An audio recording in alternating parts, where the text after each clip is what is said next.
Hey everyone, welcome back to Policy Punchline. Here at the show, we interview scholars, policymakers, and business executives about some of the most urgent issues and frontier ideas in our world today. I'm Princeton senior Tiger Gao. Today, my guest is Cornell economics professor Robert Frank. I read his book, Under the Influence, Putting Peer Pressure to Work, a couple months ago. It's a fascinating book. It's a book about how social environments profoundly shape our behaviors and how we may unlock the power of social influence. And to say this book changed many of my previous thinking about economics is an understatement, I would say, because there are so many fascinating ideas from behavioral contagion to consumption taxation that really changed the way I think about economics in so many ways. So it's a great honor for me to have you on the show, Professor Frank. Thanks so much for taking the time joining me. It's my pleasure. Thanks for inviting me, Tiger. So Professor Frank, why don't we dive right in? I kind of gave a very brief overview of the book, but to be honest, there's actually so many foundational ideas that are being put in. Why don't we just start with a brief overview from your side, what you hope to accomplish with this book, and we'll take it from there. Sure. The starting premise of the book is actually quite simple and uncontroversial. It's the old social psychologists' maxim. They've always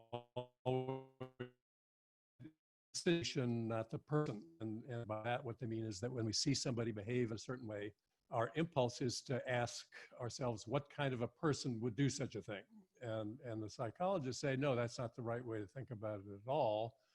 Traits of character and personality aren't the most important explanations for most behaviors we see out there. Instead, what we should look to is the social forces that were surrounding the actor at the moment she made her decision about what to do. So if you're worried, for example, that your daughter will become a smoker, it really doesn't help you at all to know that she's a science fiction fan, or that she's a fan of the New York Yankees, or that she's good in math. None of that is predictive. The one thing that will really tell you most about her risk of becoming a smoker is to know the fraction of her close friends who smoke. And it's a huge effect. There's no other effect remotely close to it. So if her close friends who are smokers, if that percentage went from 20 to 30, say, she would become 25% more likely to take up smoking. It's unrivaled by any other influence. Anyway, that's completely uncontroversial. The social environment shapes what we do for ill in many cases, as in that example, but often for good too. We follow good examples as well as bad ones. What's also uncontroversial is that the social environment itself is a consequence of the choices we make. The causal arrows go in the second direction also. We don't remark much about that. Nobody pays much attention to that second direction because our own effect on the social environment is relatively small. It's negligible for all practical purposes. Nobody would worry, oh, I shouldn't become a smoker, I'll make others more likely to smoke. And yet, since the social environment influences us so profoundly, isn't it worth thinking about whether there are steps we could take to encourage people to act as if they cared about how their own choices would affect the social environment? Unless the answer to asking that question, well, there's just nothing we can do about it. If that's not the answer, then of course we ought to be thinking about that. And there really, once you do start investigating, there are a whole host of simple steps we can take that will induce people to behave as if they care about their effect on the social environment. And in the smoking example, it was very simple. We taxed smoking. We gave spurious reasons for why we did it, but the fact is that we did tax it more and more heavily.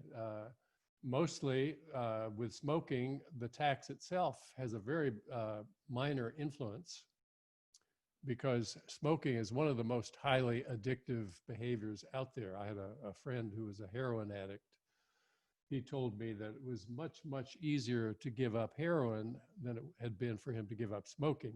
It's very high. So we tax smoking, that makes it more expensive. Most smokers plow ahead anyway, they keep smoking. But some either do not or cannot, they don't have enough money to buy cigarettes, so they don't start or they quit.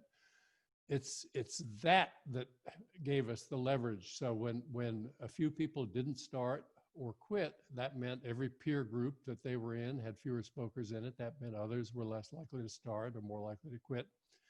And so the smoking rate fell from more than 50% in many population groups to about 12 or 13% today. And that's why I have 4 adult sons. None of them is a smoker.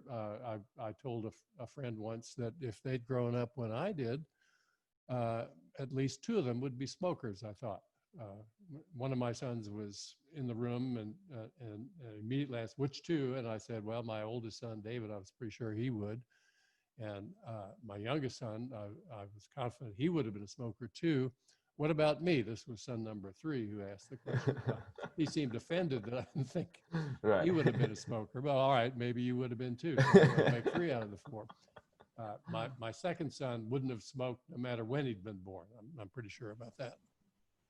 But, you know, it's a great thing that none of them smokes. Every parent wants his or her kids to grow up to be non-smokers. And it was just a simple step. You know, we justified it at the time by saying that, well, there were these new studies coming out of Japan that showed that exposure to secondhand smoke increased the likelihood of various illnesses in surrounding people who didn't smoke. And so, you know, we could invoke then the familiar harm principle from John Stuart Mill and say, well, we need to protect innocent bystanders from the harm caused by secondhand smoke. Well, that's valid, but in fact, the harm from secondhand smoke is minuscule compared to the harm you cause when you take up smoking, which the main harm you cause is to make others more likely to smoke.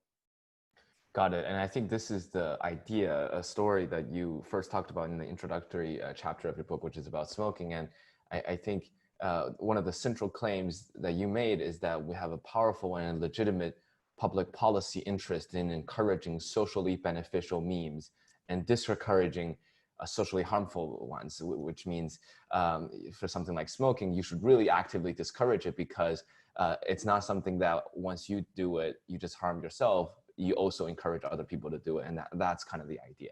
Yeah, I call these behaviors, I call them behavioral externalities.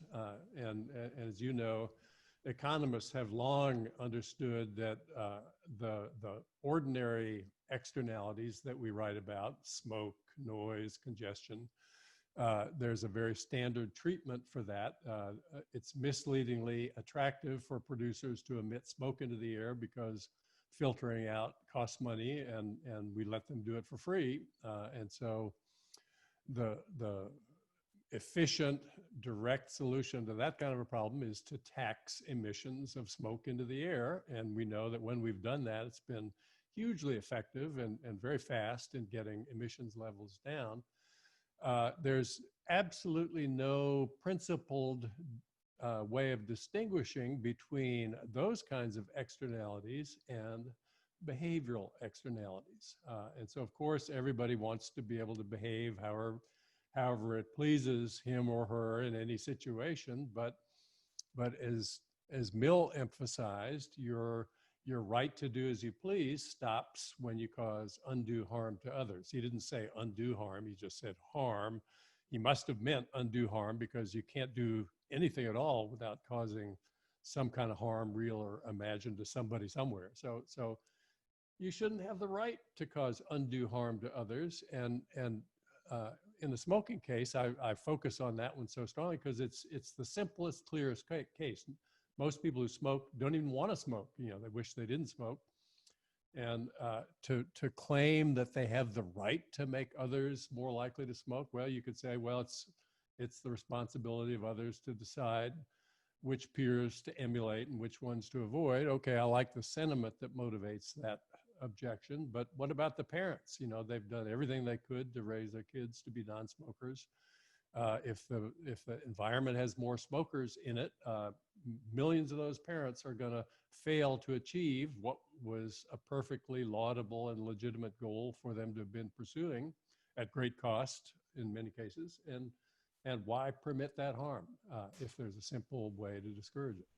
And I think it's the same logic even in today's coronavirus crisis, is that if nobody around you wears masks, then there seems to be a social stigma around wearing masks, and then people don't wear masks. It would be so easy to get the fraction of the population wearing masks to shoot up to close to 100%. You know, if the people that we see out there, the people in positions of responsibility, were all wearing masks and encouraging others to do likewise, then everybody would do it and nobody would complain and feel put upon. You know, now it's this you're not the boss of me silly objection, as if to say, I have a right to put you and your family members at greater risk of infection and death.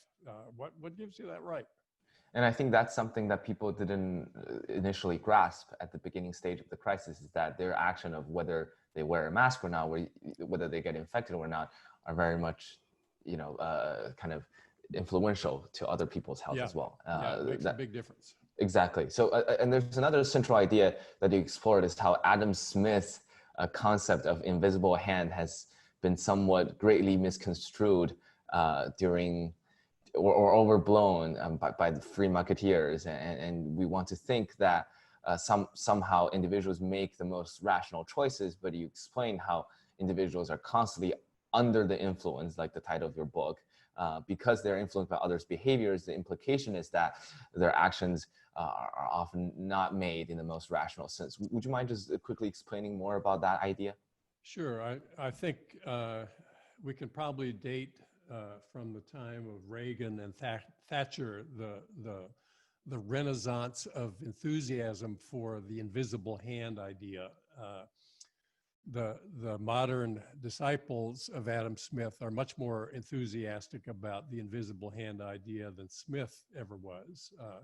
I mean, Smith's contribution was incredibly important. You know, he showed, and it wasn't new even then, he showed that producers introduce cost-saving innovations and product quality improvements, not for the good of society. That wasn't their motive. They were trying to steal market share from their rivals, and that was a good strategy to do it. I think that much had been known long before he wrote, but what he added was that that's not the end of the story. Rival producers don't sit twiddling their thumbs when that happens. They respond, they imitate the cost-saving innovations, the product design improvements, and there's a competitive dogfight. And when the dust settles, the consumers are often the ultimate beneficiaries of all that churning. They get better quality products at lower prices. The producers, in the end, earn only enough to cover their costs. It's win-win all the way around. That's the beauty of the invisible hand narrative. But Smith knew perfectly well that that wasn't something that you could count on happening in every circumstance. Turn selfish people loose and we'll always get the best of all possible worlds. No, he didn't believe that. I think if he were alive and writing today, he would be regarded by many as a wishy-washy liberal. He'd be wanting to intervene in a lot of ways that I think are ham-handed and ill-advised. But what's true is not so much that markets fail because people are irrational. I think the behavioral economics movement has stressed that aspect of market failure, and it's a legitimate source of market failure. More common, though, and more important, in my view, is that markets fail because what it makes sense for the individual to do is often squarely at odds with what it makes sense for us collectively to do. So maybe the simplest example is when you're at a concert, somebody stands in front of you to see better, you can't see, so you stand up too, and pretty soon everybody's standing, and yet in that situation, nobody sees any better than if everybody had remained comfortably seated. You're not irrational to have stood, you don't regret having stood, that was your best option, but taken from the collective vantage point, it was stupid. It was irrational collectively, but not individually. And that's true for just a whole host of behaviors that we engage in. It's attractive for us to do them individually, and yet when we all do them, we get a bad outcome. Maybe the military arms race narrative is another one where the logic of that problem emerges in a very clear way. Each nation wants to be secure against aggression. It stockpiles arms to that end. It doesn't know how much its rival has stockpiled. To be sure, it's safe. It stockpiles a little extra. The rival does that too. And so they both go ahead stockpiling arms. But what we know is that when they each have larger stocks of weaponry, the risk of catastrophe goes up, not down. And so that's why participants in military arms races are so keen in many circumstances, especially if they're evenly matched, to sign enforceable agreements that prohibit them from building as many bombs as they want to. To say that those agreements rob them of their freedom to build as many bombs as they want to is just to miss the point entirely. Of course, that's what they do. That's the entire objective of a military arms control agreement, because they know that if you're free to build as many bombs as you want to, you'll build far too many. Those resources be way better devoted to schools and hospitals and other things. So when we see situations like that, we instantly recognize that we can't state category that if individuals want to do it, then it's best that we allow them to do it. No, we restrain ourselves in countless situations that have that incentive structure. And that's true of how we spend our money. That's true of the toxins we emit into the environment. It's true of a whole host of things. I think people generally understood that individual interests might not be precisely aligned with collective interests, but people didn't realize about this concept of positional good versus non-positional good, which is this concept you brought up. Positional good is described by British economist Fred Hirsch as things that derive their value from their scarcity, or rather comparing to other people, their relative value, whereas the non-positional good kind of do not depend as much on it. Would you mind just telling us a little bit more about those two concepts and how they play in what you just explained above? Yeah, you can see maybe one of the clearest examples in everyday life is the notion that education has value in part for what it enables you to do in absolute terms, but it's also valuable for what it says about you in relative terms. Hirsch himself wrote that the value of my education depends on how much the man ahead of me in the job line has. It's not how well educated I am in an absolute sense, but how well educated I am relative to the people I'm competing against in the job market. In that sense, it's really just making use of Charles Darwin's fundamental insight, which was, in my view, the observation that life in general is graded on the curve. It's not how big you are, it's not how strong you are, it's not how smart you are. It's how those qualities compare with the people you're competing directly against that really matter. And so in a parent's decision about what to spend out of income on various goods that you could spend money on, if you've got small kids, one of the key goals that you're pursuing is to get your kids into the best schools possible. And in the public schools in every country, the good schools are the ones located in more expensive neighborhoods. That's true everywhere. In France, the schools everywhere in the country follow a national curriculum. They're on the same page of it every day of the year. They are required by law to spend the exact same amount per pupil everywhere in the country, rich sector of the country or poor. But what's true in France still is that you want your kids to go to the schools in the more expensive neighborhood. That's where the schools of the more higher income people are going. They're better prepared when they start school. The pace of learning will be higher inevitably in those schools. So what do? You have to bid for a house in the most expensive neighborhood you can afford. If you have access to your savings, you will withdraw money from those accounts in order to bid for a house in a better school district. You will take riskier jobs, thereby to earn a little bit of a pay premium to be able to bid more effectively for a house in a better school district. You will work 2 shifts if necessary to do that. You'll buy a house in a location farther from the center and endure a punishing commute through an hour of heavy traffic each way, morning and evening. If that's what you have to do, you'll work every margin in order to get into the best possible school district you can. And yet when everybody pursues steps like that, what happens? We merely bid up the prices of the houses in the better school district. When the dust settles, half of all kids go to bottom half schools, exactly the same as before.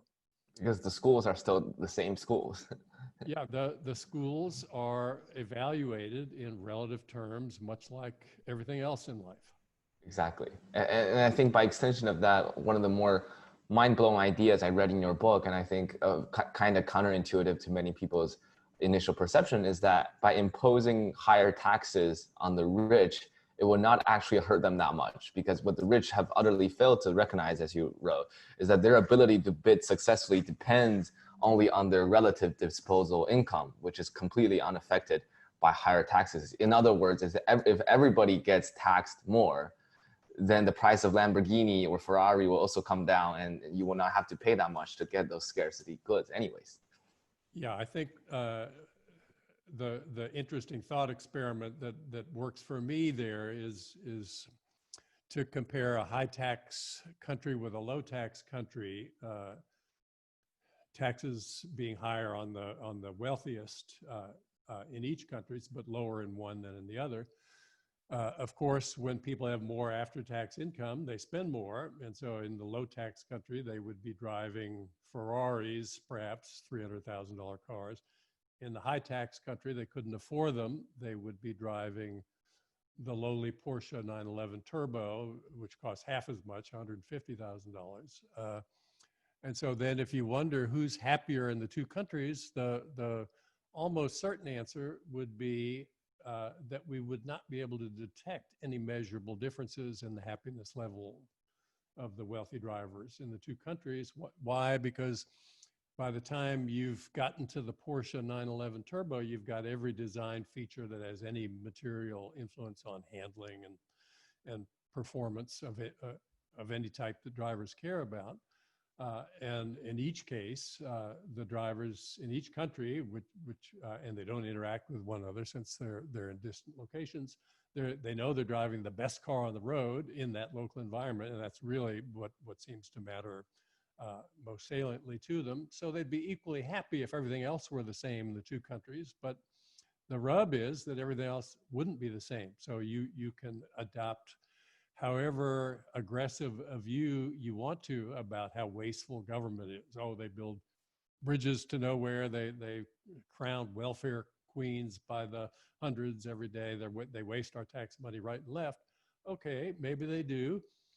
Look at the government budgets. You'll see in every case, a large fraction of the money spent is for things that voters seem to care about. It's for trains, it's for repairing the roads and keeping the bridges from crumbling. Those dollars that the high tax country raised, some of them are going to go into road maintenance. And so the operative question really in the end is not who's happier, the Ferrari driver in the low tax country or the Porsche driver in the high tax country when everything else is the same.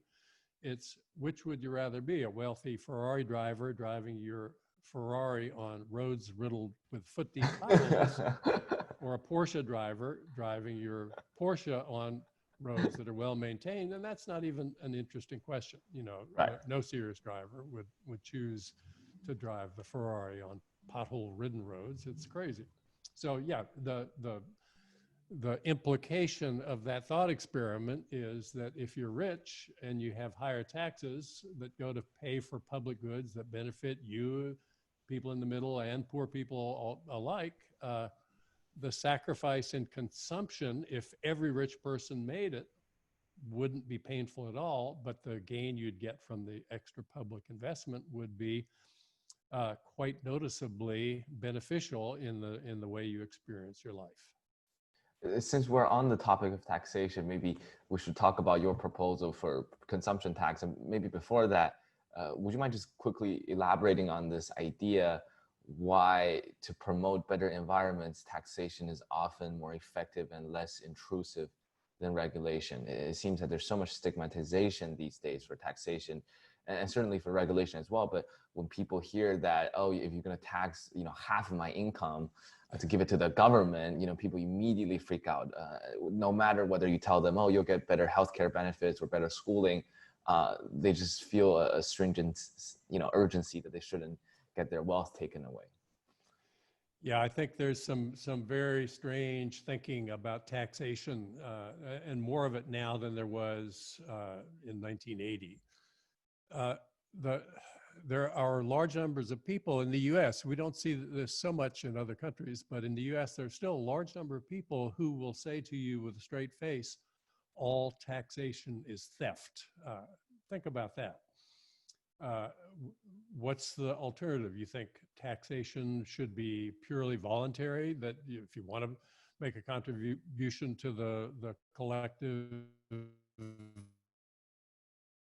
you can do that, but some people probably would make such contributions, but over time they would see that their neighbors weren't making them. Their neighbors were living better than they were. They were essentially free riding on their own efforts to support they would stop paying taxes. And pretty soon there would be no tax revenue. If you didn't have any tax revenue, you wouldn't have a government. Many of these same people who say taxation is theft would say, oh yeah, that's great. Well, that's what we want, no government. But then if you didn't have a government, you wouldn't have an army. You'd be invaded by some other country that had an army paid for by mandatory tax payments that they levy on their citizens. And then you'd end up paying mandatory taxes to that government. So to say that there shouldn't be mandatory taxes is just a completely stupid thing to say. You're not entitled to be a participant in a civilized conversation on this subject, if that's what you say. So what are the interesting questions? Not whether we should tax. The interesting questions are, what should we tax and how much should we tax it? Those are the only interesting questions. And in the domain of taxation, my point has long been that we should not tax anything that is useful until we've run out of harmful things to tax. The whole idea of Pigouvian taxation, tax pollution, tax negative externalities, an old idea in economics. It's thought to be more efficient than regulating pollution, because the very reason we see pollution in the first place is that it's costly to filter the smoke out, and we let people do it for free. So if you charge them for doing it, then they become very creative at finding the cheapest possible ways to filter it out, unless your goal is to have zero pollution, and no rational society would want that. A rational society would filter out the smoke until the marginal cost of filtering out a little more gets to be higher than the benefit you'd get from having a slightly cleaner environment. If you don't believe that, then you need to answer the question, why aren't you at home right now vacuuming up the dust from your apartment? There's more accumulating every moment you're not doing that. And if you think the optimal level of dirt in your apartment is zero, then you ought to be home cleaning it nonstop 24. No, we don't do that, because we say there are other things we care about too. So letting people pay for the right to pollute lets them pollute if they have no alternative to polluting. So you essentially respect the freedom of people who have limited opportunities to behave differently. The ones who can alter their behavior most easily are the ones who do the lion's share of the pollution cleanup. That means we reduce the overall cost of the cleanup to the lowest possible level for any given level that we take out of the air. It's just the best way to go about this. And so sorry, Professor Frank, just yeah. to quickly clarify on that point, what if people criticize that idea and say you're essentially giving the large corporations a way to buy pollution as long as they paid the tax? Well, people did say that, in fact. That was one of the objections. Oh, you're letting rich firms pollute to their heart's content. That, first of all, was not what the policy allowed. The policy said, one of the early examples of it was a market for SO2 permits, tradable SO2 permit. You want to emit SO2 into the air? You need a permit. Well, there were a limited number of permits made available, and so you couldn't pollute as much as you wanted to. But think about the implicit model of behavior behind that objection. You know, why do firms pollute? That model suggests that they pollute because they derive pleasure from polluting. How utterly mind-bogglingly stupid that sentence is. They pollute because it's cheaper to pollute than not to pollute. If you charge them to pollute, they'll figure out ways not to pollute. So no, it's absolutely the sensible way to go about it. It's been studied, it works. Cities have imposed congestion fees. They limit congestion very quickly. The people who pay the biggest congestion fees are very happy about the policy. We should have taxed carbon emissions long ago. People object, oh, the poor could never pay the fees. Well, we don't need to charge on net. If it's a heavy carbon tax and then take the revenue from that tax and give it back to the people who paid the tax in equal lump sum amounts, or we could even do it progressively, give all the money back to low and middle income families, then the energy use curve is very skewed. The worldwide 10% of income earners at the top use half of all energy. They emit half. So if you had a carbon tax, almost all the revenue would come from high income people. If we gave the revenue back to mostly low and middle income people, the low and middle income families would get rebate checks every month that were more bigger than the amount they'd paid in carbon taxes, and they'd still have a very strong incentive to shift away from carbon intensive goods to ones that have lighter footprints. What's not to like about that? Why couldn't you sell 90% of the population on the wisdom of adopting a policy like that if you could get their attention long enough to explain it to them? So before we get into that idea about climate change, I think the major takeaway at this point for our listeners to really understand is that taxes have this kind of hidden quote unquote opportunity cost, in the sense that if you raise taxes on beneficial activities like business payrolls, you are freeing up tax burdens that otherwise can be shouldered by harmful activities, and you actually end up discourage savings. Every extra dollar you raise from a tax on a harmful activity is a dollar you can use to fix the roads and build high-speed trains, but it's also instrumental in reducing the harm caused by those activities. And every dollar that you raise from a tax like that is a dollar less you need to raise from a tax on a beneficial activity. You mentioned payrolls. That's maybe the clearest example. We tax payrolls heavily, about 12.5%. When you add the worker and the employer levies together, it's a non-trivial tax on the firm's decision about whether to hire a worker. There are lots of workers firms would want to hire that they don't want to hire now that we have this tax. Why would we want to discourage firms from hiring workers? There's no harm caused by hiring workers. We want to encourage that, not discourage it. So tax harmful activities, don't tax useful activities. That should be the mantra guiding every tax policy discussion. Many people would have said, well, you can't raise much revenue by taxing harmful activities. That's because they were too blindered in their view of what constitutes harm. I mean, if you think of harm as only hitting somebody over the head with a baseball bat, yeah, there aren't that many things you can tax. But if you think of the things we do that harm one another more generally, there's just an enormous latitude for raising revenue by taxing harmful activities. And these taxes don't tell you can't do the thing you want to do. They just say you're causing harm when you do it. And it's totally fair to ask that you pay recompense to the people you're harming when you do that thing. So Professor Frank, why don't we jump right into your tax proposals for climate change, carbon tax, and such. So because as you mentioned, we could have a very realistic way of encouraging people to use renewables, or whether using social pressure to encourage people to use solar panels on their roofs. Those are very easily accessible and doable ways to promote a green economy. Yeah, the climate conversation now seems to me to have made some progress from where we were a couple of years ago.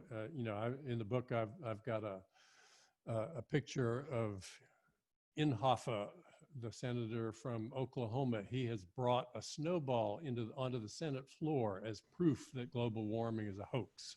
Yeah. I think he would not do that today. He was ridiculed for doing it when he did it, but he would be so roundly ridiculed for doing something like that today that I don't think he would feel any inclination to make a gesture like that. The people who are saying climate change is a hoax perpetrated by this and that other moneyed interest are more silent now than they used to be, and that's progress. But we're not seeing any really effective action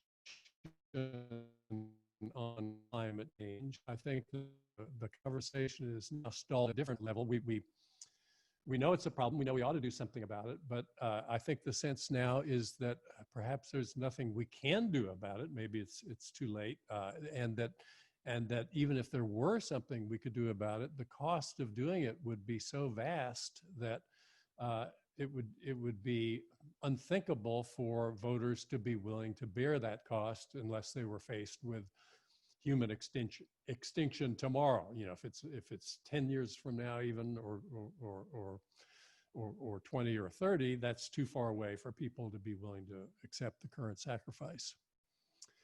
I think so that's an impasse in the conversation. I think two things need to happen to break out of that. One is that I think more people need to know about the technical possibilities for solving the problem. And here I would recommend another of Ezra Klein's podcast conversations. It was with Saul Griffith, an energy expert. He knows more about the input and output systems, where energy come from, where the emissions go, and what options we have. It would be a monumental task to get emissions down to zero in 10 years. But if you listen to his accounting, it's one that is eminently doable.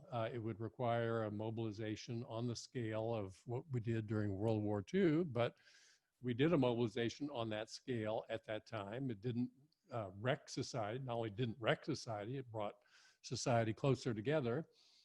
It was very expensive.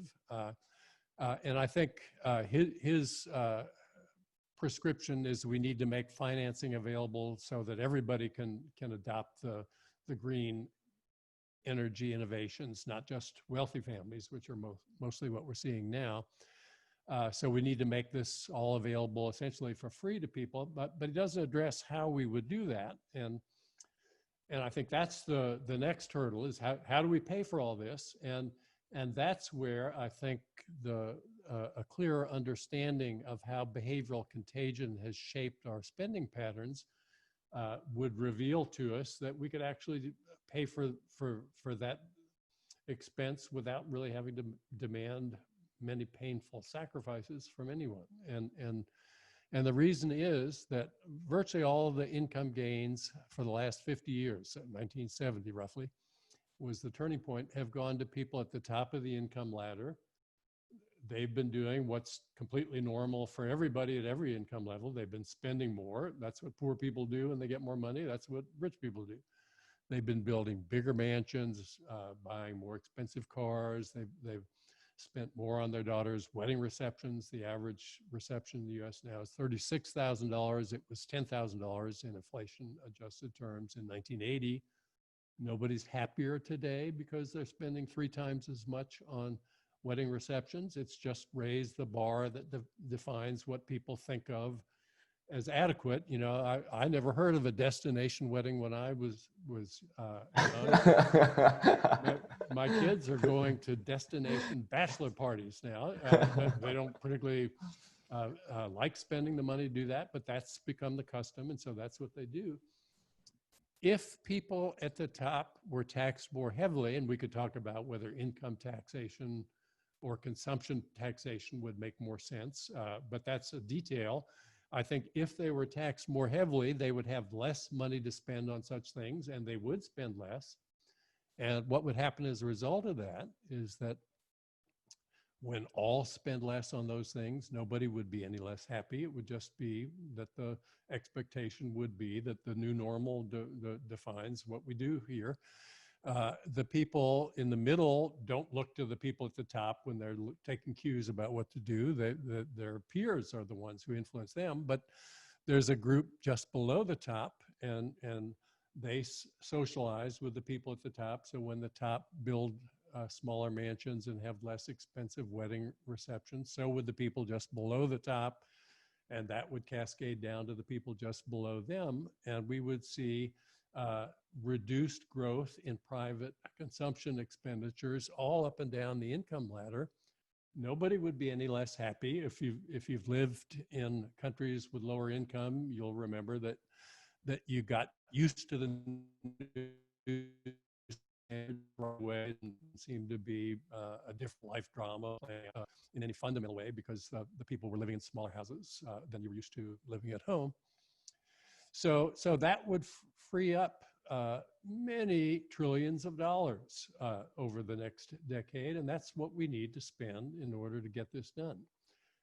The people at the top resist those moves. They've spent enormous amounts of money lobbying to keep their tax rates lower, not higher.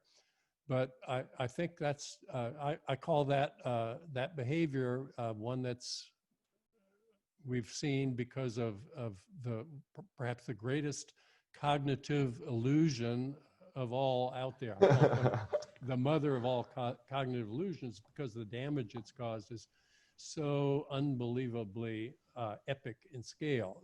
People think they'd be less able to buy what they want if their taxes went up, but they're not worried about not being able to buy what they need. Certainly, nobody's proposing a tax on the wealthy that would have any threat to their ability to buy what they need. What are they worried about then? They're worried about their ability to buy life special extras. Well, what are those things? They're the things that are scarce in either a physical or a social sense.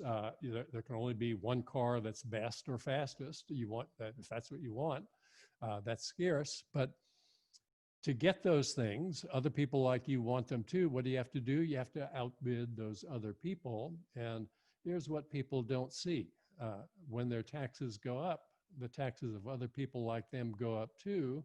And that means that their relative bidding power is completely unaffected by the move.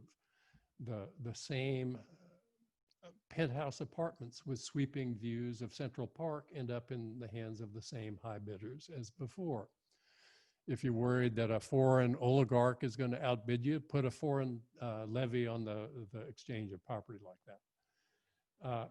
People, when they think about how higher taxes would affect them, you know, the natural cognitive algorithm would be to think about the effect of any event. Well, how did I feel about it the last time that happened? So you try to think back to when your taxes went up the last time. That doesn't work in the current environment, because taxes on the rich have been going down steadily. They were 92% during World War II at the top level. They were 70% when I graduated from college in 1966. In Reagan's first term, they had fallen to 50%. They're 37% now. There have been tiny moves upwards occasionally during that spell, but too small to notice or remember.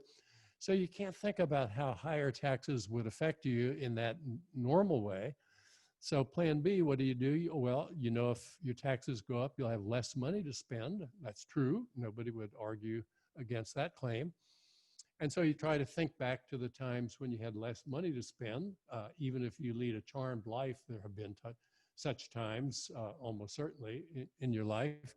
You had a bad business year, you got a divorce, you had a home fire, a health crisis, maybe your son got arrested, you need to hire a trophy lawyer to get him out of jail.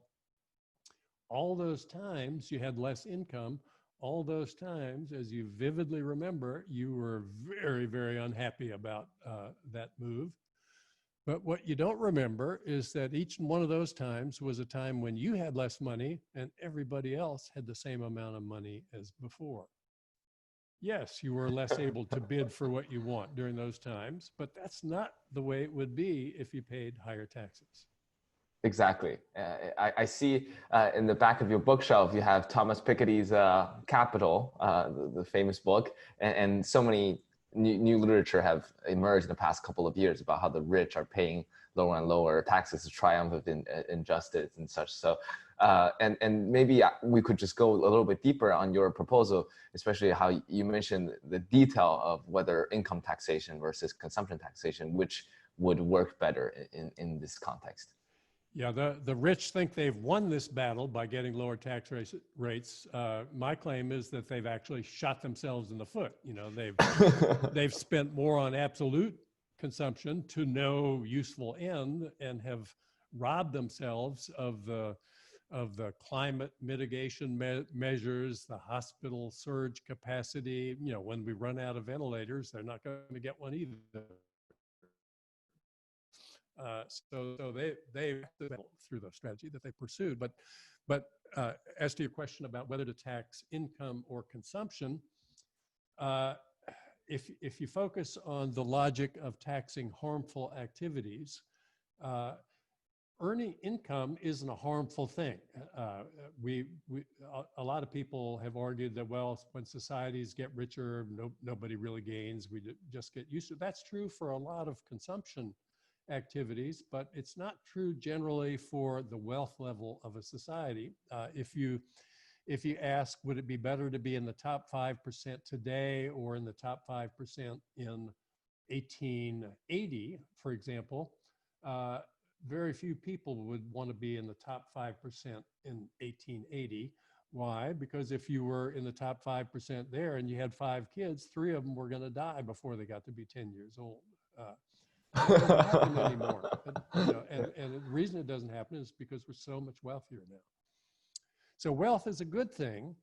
We don't want to tax the things that bring us better lives, but beyond a certain point, consumption doesn't have any really powerful beneficial effect on the quality of people's lives. If all the mansions were to double in size, if all the wedding celebrations were to become twice as expensive, nobody would be any whit happier after that happened than they are now. That's something that's one of the few robust findings that comes out of the literature on the determinants of human well-being.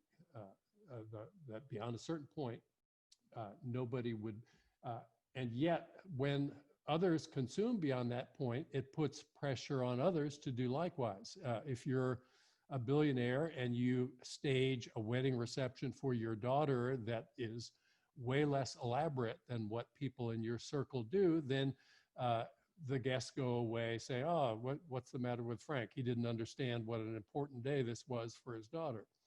If we all spent less, that would be fine. But if I spend less, not so much. And that's why consumption tax could. That's the reason why a steeply progressive consumption tax would really target the inefficiency in the economy much more acutely than a tax on income. If we tax income, we're taxing spending and we're taxing savings too. Savings is not a bad thing. Why do we want to tax savings? exempt savings from tax. Put it in an account like we do. So the way you would administer a progressive consumption tax is you would say, report your income to the IRS the way you do now. Simplify that in the process, of course. That would be a good thing to do independently of anything else you did. So report your income, then document your savings. We do that now for tax-sheltered retirement accounts. The difference between those two numbers, your income minus your savings, that's how much you spent during the year. Take off a big standard exemption, that's your taxable consumption. Have very low rates on that taxable consumption to start. Once you get up beyond $1 million, $2 million a year of taxable consumption, the rates can go above 100% even. Nobody's going to say society will grind to a halt if we discourage billionaires from putting another wing on their mansion. They will instead put those dollars somewhere else where they'll do some good. And the extra investment that will be channeled in the capital market to useful projects will in the end cause the economy to grow more quickly. We think growth, oh, that's a bad thing. Well, no, it's not a bad thing. It's growth in certain kinds of things that's bad. So if we tax the growth of harmful things, we can keep that growth in check while encouraging growth of useful things. If you take piano lessons, the amount you pay your teacher is part of national income. If that number gets bigger because people have more money to spend on such things, that's not a bad thing, that's a good thing. On taxation, I would be really remiss if I don't ask you this question that Professor Branko Milanovic and I were talking about. So Professor Milanovic posed this question to me. He said, John Rawls in A Theory of Justice argues for the replacement of income taxation by the taxation of expenditures. And he gave very logically foolproof reasons, but Professor Milanovic said that we know that all consumption taxation is somewhat regressive. And he asked me whether it's possible to design an expenditure-based system that would be progressive. And we have consumption data by very narrow categories. Could we possibly design tax rates such that system can be progressive? And the system would certainly need to be progressive with respect to income and not just consumption only. So is this something that you've been imagining and you've envisioned in your plan? Oh, the name for the proposal I've been pushing is the progressive consumption tax. Yeah. So can you make it progressive? Yeah, I would find myself in a very awkward position. The answer to that question is no. Here's the simple outline. You report your income to the IRS the way you do now. You document how much you've boosted your stock of savings during the year, the way we do now for 401ks and the like. The difference between those two numbers, that's how much you spent during the year. If that's a small number, we don't tax it at all. If it's a medium-sized number, we tax it lightly. If it's a big number, if it's millions of dollars a year, we can tax the bejesus out of it. We can tax it at 100%. If we did that, that means that if you added a wing onto your mansion, it would cost you twice as much to do that as it does now. It wouldn't mean you couldn't do it. It would just cost you twice as much to do it as it does now. And some would say, well, the billionaires, they would do it anyway. What do they care? No. What we know is that local standards influence what you do. In New York, there are many billionaires. They could afford to live in 100,000 square feet if they wanted to. Most of them live in apartments that aren't any more than 10,000 square feet. Why don't they live in bigger units? Because real estate prices in New York are so high per square foot that the standard in New York is to live in more compact spaces. And that standard affects what billionaires do as much as it affects what people who are struggling to get by do. If we would move to a Midwest city where real estate prices per square foot are much lower, that same billionaire would live in a unit that was 4 times that big. So we know that the price you pay for the next dollar you spend is going to influence how you spend your money. So are there any policymakers and legislators on the Capitol Hill, for example, that are pushing for this kind of vision of progressive consumption tax?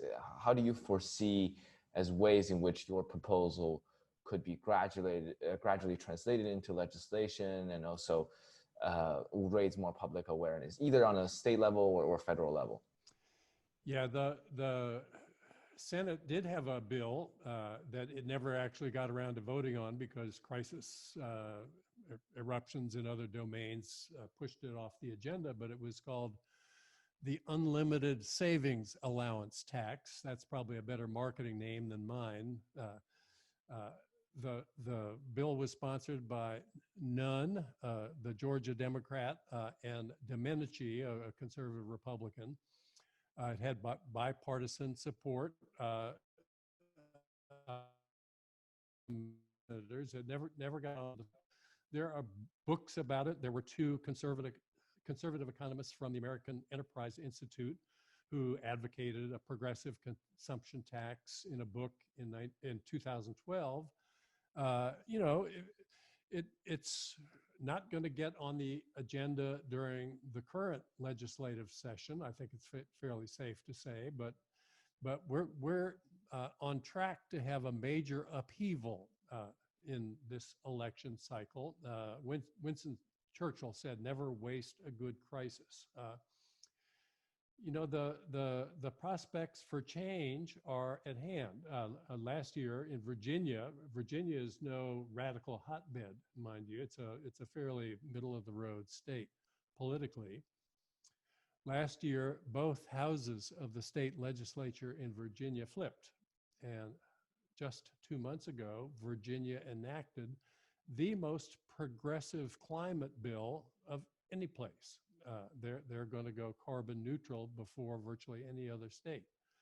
These are legislators in a middle of the road state who decided now's the time to act.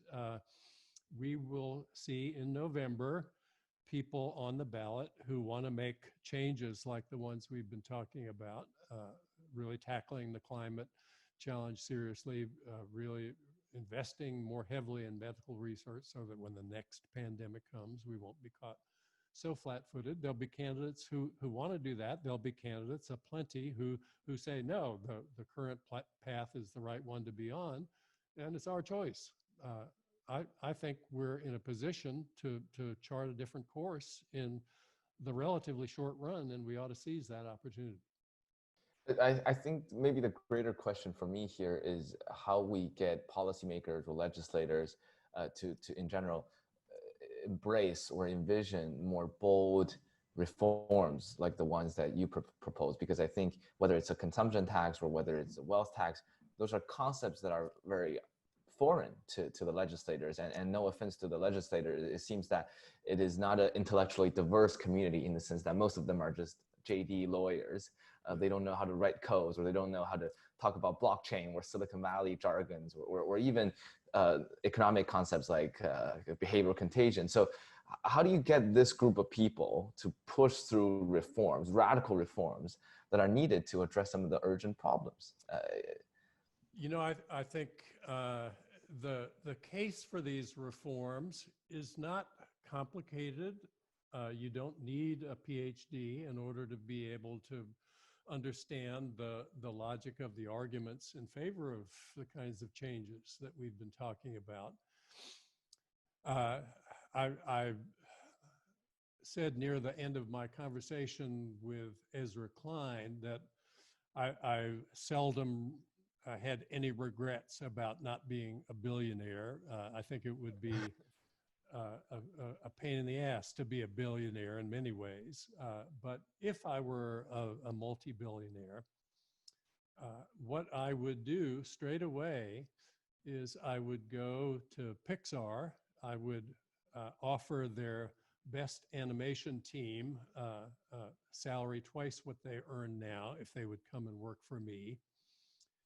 I would have them produce a 5-minute video explaining why a stiff carbon tax that was revenue neutral would end up having 90% of voters with more money to spend at the end of each month than they have now, while at the same time giving everybody a very powerful incentive to adopt cleaner energy choices. I think if I bought airtime enough to have everyone see that video 6 or 8 times, then it would be very hard for a legislator not to vote for a policy like that. It would be so fervently demanded from voters who would have no trouble understanding why it would be in everyone's interest to do that, that they wouldn't be able to resist it. So is this a problem we can solve? I think it is. I wish I knew Michael Bloomberg personally, or Bill Gates personally, or any of the people who solve this problem. You can do this. The government, if key people in the government in the next administration were convinced that this were a set of policies that would make sense for everybody to embrace, they could sponsor the communications effort that would get voters behind something like these policies. Professor Frank, I suppose if you were a billionaire, you would be able to get in touch with Bill Gates or someone and fund your own political candidates with super PACs and try to push through those legislations. I would.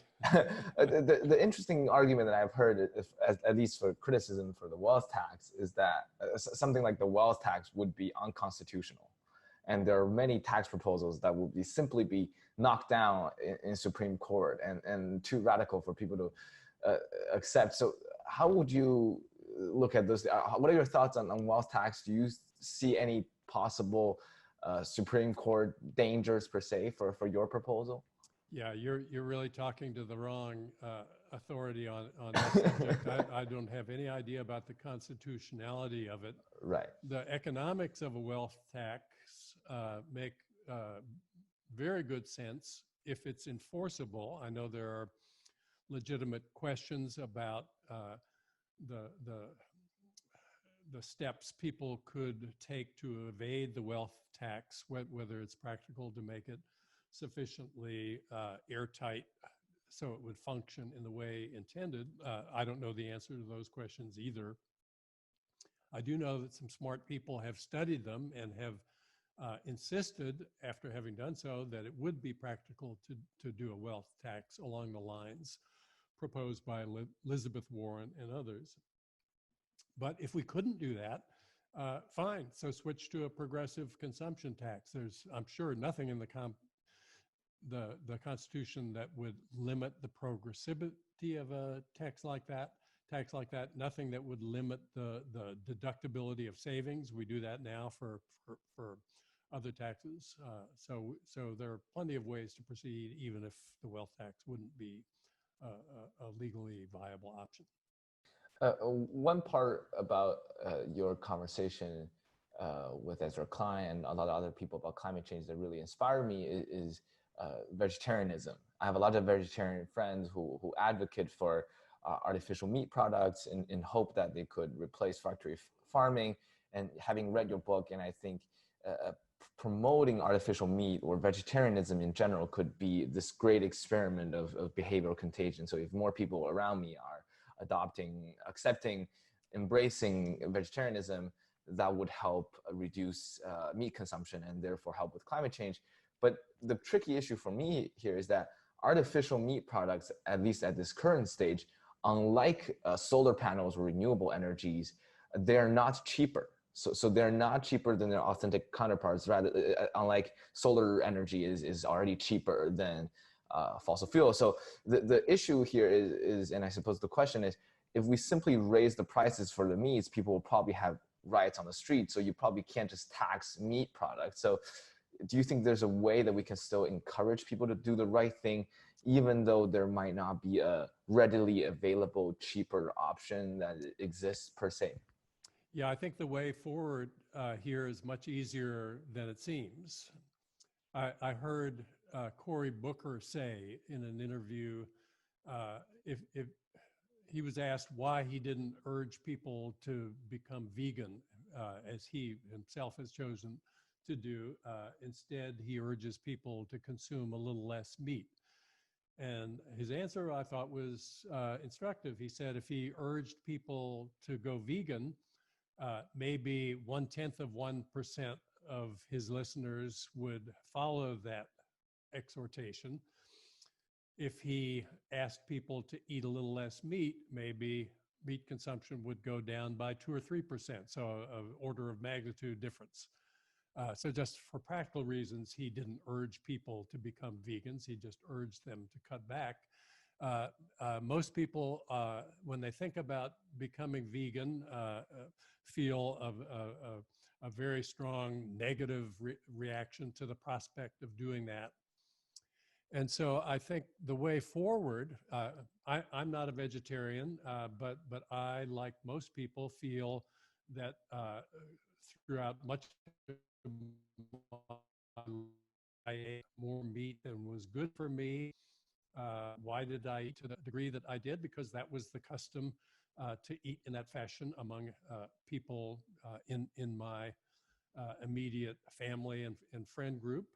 And so if we taxed meat in a revenue neutral way, remember the effect of that would be not to burden low and middle income families. The rich spend much more on meat than people elsewhere in the income distribution. So you tax meat, take the revenue from that tax, redistribute it in lump sum amounts to low and middle income families, so they're not damaged by it. They've got more meat. They've got more money at the end of each month than they had before you taxed meat. Then each of them faces a completely different set of incentives. They could eat the same amount of meat as before, in which case they'll be spending a lot more money than they would if they shifted even slightly in favor of plant-based foods. And if they shifted in favor of plant-based foods and the friends did likewise, then it would become the custom in their circle to eat less meat, and they wouldn't find it burdensome to do so. When they had friends over for dinner, friends wouldn't be offended that they didn't serve such large meat portions as before, and we would see a path towards greatly reduced meat consumption that wouldn't involve any pain and suffering at all. I think maybe another greater question here, going back to our idea of behavioral contagion, and we've talked about Adam Smith's invisible hand. I think the greater issue here is that people don't often recognize that economic is not an objective science. It is rather built upon a set of assumptions that often do not hold true in reality when irrational agents come together. So before we end the interview, I also want to just have a quick discussion with you about how economics could or possibly need a reworking, a fundamental bottoms-up rethink in terms of the way assumptions and theories come together. How do we make sure to construct a better set of economic theories that promote some of those moral, ethical, or normative angles, and not just simply include more of behavioral economists' opinions, but rather actually fundamentally reconstruct economics? Maybe that's not necessary. So I don't know if you have any thoughts on that. Well, don't dismiss the contribution of behavioral economics. I think that's been a very influential movement in the profession, and I think it used to be that many economists would get angry and react defensively at the mere suggestion that people aren't always the rational actors that they're assumed to be in textbooks. So I think that's been an enormous source of progress within the profession. You know, people do make mistakes. People do have limited capacity to process information. The mistakes are not random, they're systematic. We can often put information in front of people in ways that encourage them to make choices that are better for them and their neighbors. The default option literature is hugely influential. It's been a very good development.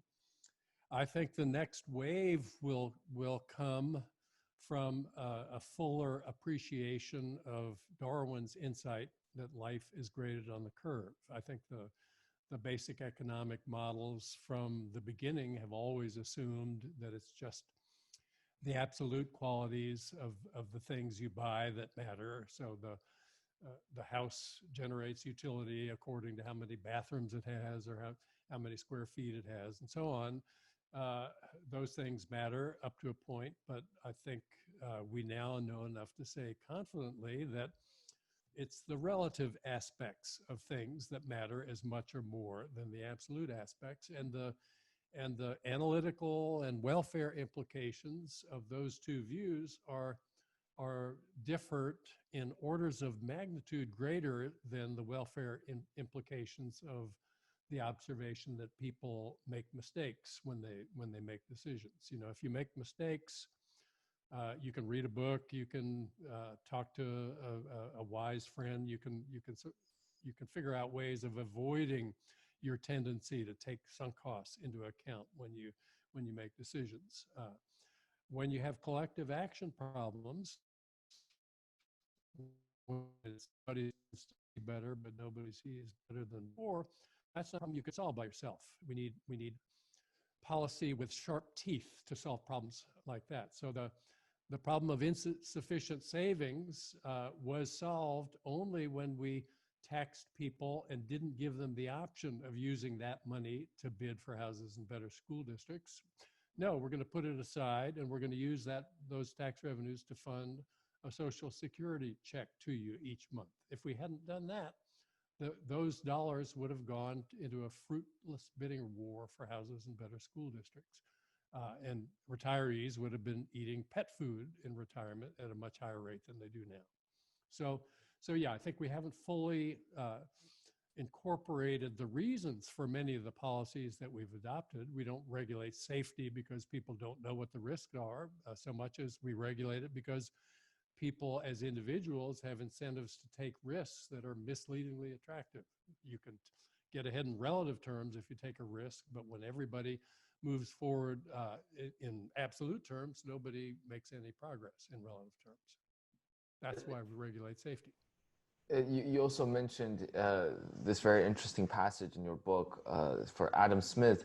You know, Adam Smith believed that markets could function adequately only in the context of an elaborate foundation of laws and ethical norms of the sort he described in his book, The Theory of Moral Sentiments, which was published almost 2 decades before the more famous The Wealth of Nations that everybody talks about. So do you think our economic system today has a sufficient set of norms and moral ethical groundworks that help guide economic theories? Because a lot of people say what the COVID-19 crisis revealed is that we've completely mispriced, misvalued the essential workers. It is disastrous capitalism, and there's so much reflection going on.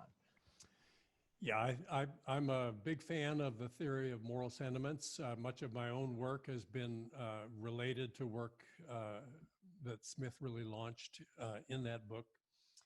And I think that the economics profession is probably slow to embrace the emotional dimensions of moral life and would profit by being much more receptive to material along those lines. Yeah, I totally agree. I was mainly wondering for an undergrad like me or someone who does not have a PhD in economics, what one can do to better understand some of those normative aspects of economics. Because for me, you know, I've taken intermediate microeconomics, intermediate macroeconomics. I've done well in those classes, but you know, those classes, first of all, the theories are all layered behind many complex layers of assumptions, of rationality and such. Yes. So, and even after I understood those models, it seems that it's impossible for me to suddenly incorporate normative angles or moral discussions into economics, because it seems that economics and philosophy are so far apart from each other. So I don't know if you have any thoughts on that. You know, the discipline of economics originated in the discipline of moral philosophy. Hume and Smith were moral philosophers. It was really the bedrock of the origin of economics. And so the two are not really disjoint in any fundamental way. I don't believe. In philosophy, in moral philosophy, there are two competing schools. There are the deontologists. They say there are certain principles you need to follow, no matter what the consequences might be. And so against them are the so-called consequentialists. They said, no, there aren't immutable principles. The right thing to do is the thing that leads to the best consequences overall. I think economists have a natural tendency to be in the consequentialist camp. We weigh the costs and benefits of things quite routinely in talking about whether something ought to happen. And once you adopt that view, the two views aren't so disjoint as they seem. The recommendations of the deontologists and the consequentialists agree 95% of the time. I'm a consequentialist, and I think consequentialists have to embrace the idea that the things people care about are the things that have to go into the cost-benefit analysis that determines what we ought to do. You can't separate out feelings of sympathy for others who are in distress. You can't pretend that the pain of others is completely disjoint from your own experience. It's just not hard to integrate these things. I think we can embrace most of what most of us would regard as the normal dimensions of moral life without straying too far from the essence of what the cost-benefit way of thinking demands of us. We want to do the things that produce the best overall outcomes. Suppose you think we shouldn't do that. What would be your argument? We could do A, that would be a better outcome than doing B, but we ought to do B instead. That's a hard thing to defend. Interesting. I never really thought it would be such I wouldn't say easy, but more clear way of directly integrating economics and moral philosophy together, because I don't think undergrads, at least, were really taught foundational economics theories in that way. That's coming into the textbooks more and more. I'm a textbook author. We just added a long chapter on behavioral economics, which includes much of the material we've just discussed in it. And so I think gradually it's going to find its way into the curriculum. It's a slow process. Who was it? Progress takes place with every funeral. The people who are wedded to the old ways aren't going to change, but the people in your cohort are going to be much more open to a broader view of things, I think.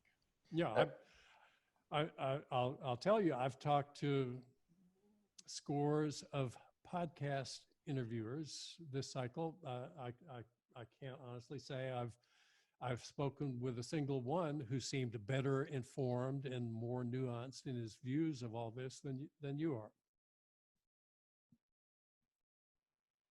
I think it was cut out really quickly again for the past 30 seconds. Sorry. I said I have talked to dozens of podcast interviewers about this most recent book of mine, and I can't say that I've spoken to a single one who struck me as better informed and more nuanced in his thinking about these kinds of issues than you are. Thank you, Professor Frank. This is a great compliment. We try our best to ask deep, insightful questions to our very renowned guests. It's a great honor for me to talk to you. And I think this book opened up some fundamental issues that I think will take me a long time to think about. I always had a passion for philosophical debates as well as economic issues, but as an undergrad, it's really hard to bring those two together. So since the name of our show is Policy Punchline, I just really have to ask you at the very end, what would be your punchline for this interview, whether it's for your thoughts on behavioral contagion or taxation or anything that you may feel compelled to convey to our listeners? Everybody's focused on the COVID crisis. It's the immediate threat, of course.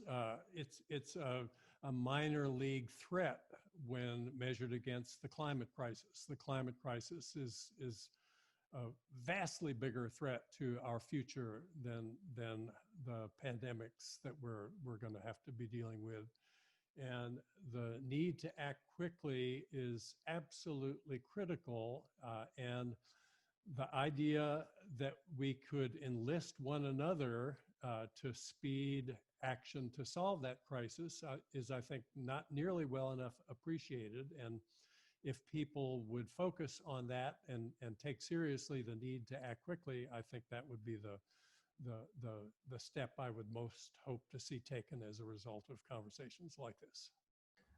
Absolutely. We actually interviewed a Princeton politics professor, a pretty famous libertarian, Keith Whittington, a couple months ago, and we asked him the analogy between climate change and coronavirus. And I think the analogy is at least twofold. As you mentioned, one is the climate change is a worldwide time-sensitive crisis like COVID. And also, second of all, governments must act very, very quickly and decisively in common interest rather than individual preferences per se. So, well, Professor Frank, that was a wonderful interview, and this concludes this episode of Policy Punchline. Please visit us on policypunchline.com. Follow and review, rate and review us on iTunes, Spotify.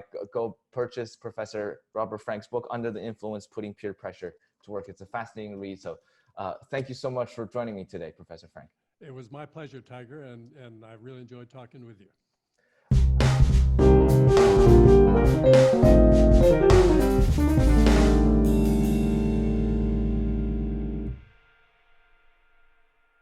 You've been listening to Policy Punchline, a podcast generously supported by the Julius Rabinowitz Center for Public Policy and Finance at Princeton University.